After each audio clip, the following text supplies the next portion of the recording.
Welcome to our program, NJO LEO, which means today is the day. This is Don Bulamba, who is going to present to you this program for the next 15 minutes.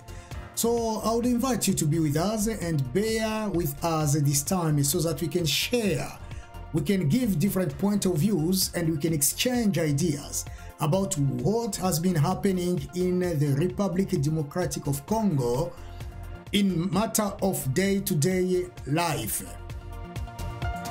Without wasting time, let me just go straight forward to the main point. Today I'm going to share with you a few points, but I would say between 3 and 4. And the first one will be about 3 people who have been kidnapped around the plain of Ruzizi in Sud Kivu or South Kivu. On top of those 3, there are also 4 other people in the province of Tanganyika who have been working for the Red Cross. Those people of the Red Cross also have been kidnapped by a group of Mai Mai or militias or rebels around Congolo. And I'll talk to you a little bit about Lubumbashi, where Ensemble pour le Changement, the political movement of Katumbi Chapwe, were supposed to meet this Saturday, but their meeting has been stopped, cancelled, because the police intervened and didn't allow members of that party to attend the meeting. Another place called Kamituga in Mwenga has been also going through a problem because there is a local market, and that local market, which belongs to the entire community of Kamituga, has been sold out by one of the local government authorities, and it has been sold it was been sold to an individual. So the individual is asking sellers, buyers to move from his land because he wants to build a house, while that land belongs to it's a public land which is known as a market. And finally, I will talk to you about the situation of Bukavu, NYALUKEMBA in particular. Situations that I presented to you yesterday, where fire caught 400 houses. 400 houses were burnt down, and to now, local authorities, people who are supposed to be the first one to come to reconfort, to intervene, and to spend this terrible time with the population of Bukavu, none of them have so far been seen. None of them have even sent a message to reconfort those people yet. So the population of Bukavu is complaining a lot to say, where are our leaders? During the hardship, during the hard time, that's where we're supposed to see them intervening, coming, and giving to us a hand. So where are they now?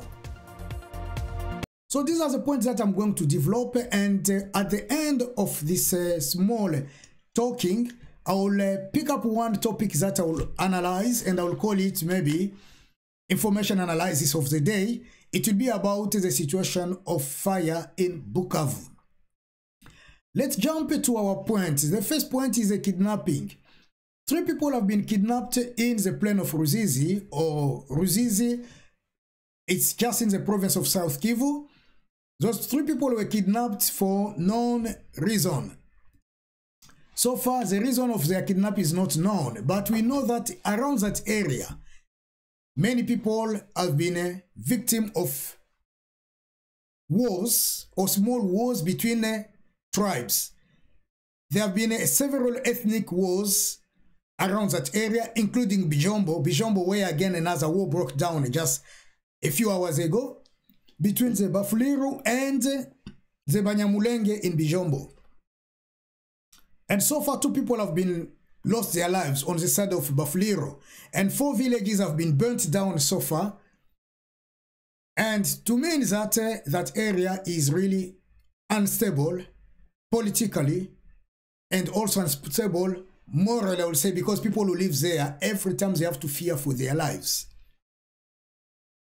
However, although this tension is around Uvira, around Ruzizi, the Prime Minister of the Republic Democratic of Congo, the Prime Minister known as Chibala is his name, Chibala, and the Governor of South Kivu, both of them are around the area, have been doing the propaganda for the coming elections. To the point that Chibala has proclaimed Uvira to become the second largest city in the province of South Kivu. So while they are there, and people have been killing each other around Bijombo, those two political actors says nothing. They don't intervene at all. It's like, nothing has been happening around them. They pretend like everything was fine, but they continue pushing for their campaign in order to be elected again. However, a few days ago, the governor of South Kivu, who is there now with Chibala, he said he invited the population of Bijombo to take the matter in hand, to find peace between themselves. How can you imagine that those people will establish peace without the intervention of a third part? Without the intervention of the government, without the intervention of you, the local authorities. So it's a disaster, one disaster after another one, that proves one more time is that our local authorities, our local people don't care for their locals. We'll go to this other province in Katanga, where in Lubumbashi, people of Ensemble pour le Changement, political party of Moise Katumbi, they were supposed to meet yesterday in order to organize a demonstration. However, that didn't take place because the government of the Congo sent policemen, soldiers to barricade, to stop, to arrest all activities around that area. So the members of that political party didn't have the opportunity to meet anymore. Moreover, the guy who known by as Kyungwa Kumwanza, one of the leaders of Ensemble pour le Changement in Katanga, therefore, when he saw that, the government stopped that activity, he invited everybody to go to his place. He invited every single person to go to his place, to his home address, where he said, we'll have our meeting here instead. Once that message went out, the government was once again informed, and the police was there to stop people to not reach Kyungwa Kumwanza's house.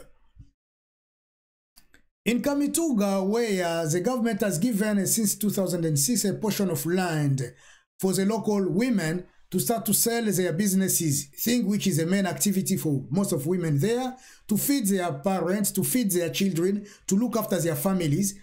They go to the market to sell tomatoes, maybe salt, fish, and so on. That portion of land was sold by one of the local authorities to an individual. So now that individual has been constructing his house. He has planned to start to a construction. Therefore, he's asking for the people of the market to leave his land in order for him to build whatever he wants to build. This activity of selling public lands is not the first one in the Congo. It's common.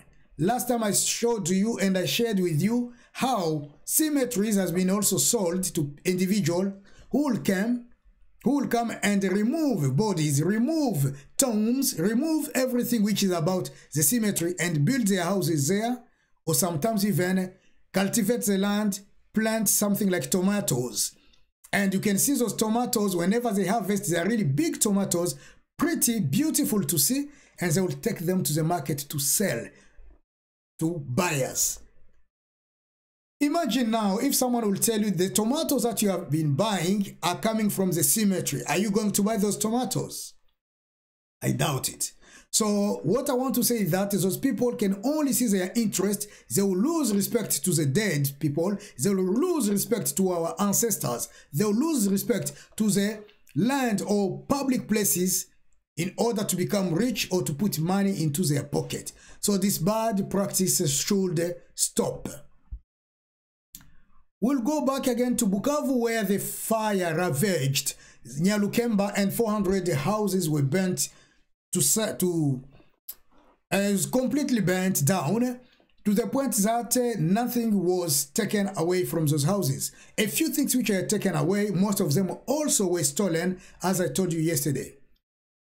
But to now, although that incident took place, to now the local authorities haven't shown up yet to reconfort the victim of that fire. They haven't even sent a message yet just to let the people know that, look, we have got a serious problem and we are here for you. We are here to reconfort you. We are here to prepare you. We are here to help you. They haven't turned up yet. Therefore, the people of Bukavu have been complaining a lot about the behavior of the leaders in the area. Those leaders should be there to assist them. From this note, now I'll move to our analysis of the day, and our information analysis will be on the situation of Bukavu that I've been just talking about. We don't so far know the reasons or the causes of this fire. Local authorities have never said anything yet. So we don't know what caused the fire. No idea. Did it start from one house? We don't know. And actually, it's not only in Bukavu, it's not only in NYALUKEMBA, but different places for the last few weeks have been burnt down, and a fire will start, a massive fire will start, will burn down either the bush, will burn down either an area of people, and people will lose their lives. Last week in the same city of Bukavu, a young girl of a 4-year-old girl lost her life in fire, because also 20 houses in Funu were also burnt. And the cause so far still is unknown. So, with this maneuver, with this situation of losing houses every time, people should stop and start to think, what causes a fire? Local authorities should intervene and try to see the causes. But for me, because I know Bukavu, I know also the area, I can say a few things about maybe the area, NYALUKEMBA. NYALUKEMBA has been built by houses, houses of NYALUKEMBA were built from the wood. Meaning that if one house is on fire, the next one it's easy for the next one to catch also the fire. Apart from being built from the wood or timbers, there is no distance, there is no really enough space between houses. Houses are really squashed next one to each other. They are really close to the point that two people sometimes cannot have even the opportunity to pass by, you know, because there is no space between houses. Thirdly, we don't have water. The company which distributes water most of the time, or 80% of the time, doesn't let water flow around the city. Régie des Eaux. They don't distribute water, and whenever there is such a situation of fire without water, what could happen? And because of the construction also, houses are just, you know, mushrooming everywhere. There is no plan of the city. It's almost impossible also even to find land or sand to come and kill the fire. Therefore, these are the consequences. On top of that, yeah, the fire engine can come, but most of our fire engine, they are broken. They are not operational. Moreover, although they are not operational, also those who are supposed to drive them, the firefighters, are not paid for several years or months maybe. They have been just living like that without any salary. Furthermore, when the fire is out like that, normally we'll think about, okay, we have other tools, but we don't have any other tools in the Congo. Even, I should say, even the vehicles, the fire engines themselves, sometimes they don't have petrol or gas or diesel to run in order to go at the scene. So those are things that can prove that whenever fire will start, you have just to be at the mercy of your own, because the government has made zero effort to fight fire in case of fire in your area. So, although all of this has happened, the government, the local government, authorities, they did not send even a message to the victim of the fire. They did not even have the time to come and visit them or reconfort them. The population of Bukavu doesn't need their money. They are just asking for their presence to come at least to say, here we are for you. Because the people of Bukavu vote for their local authorities. Therefore, it's time for us to start to think. We as a population, we should start to think, not only the people of South Kivu or Bukavu or NYALUKEMBA, but the entire country. It's time now to know who to choose as our leader or our next leader.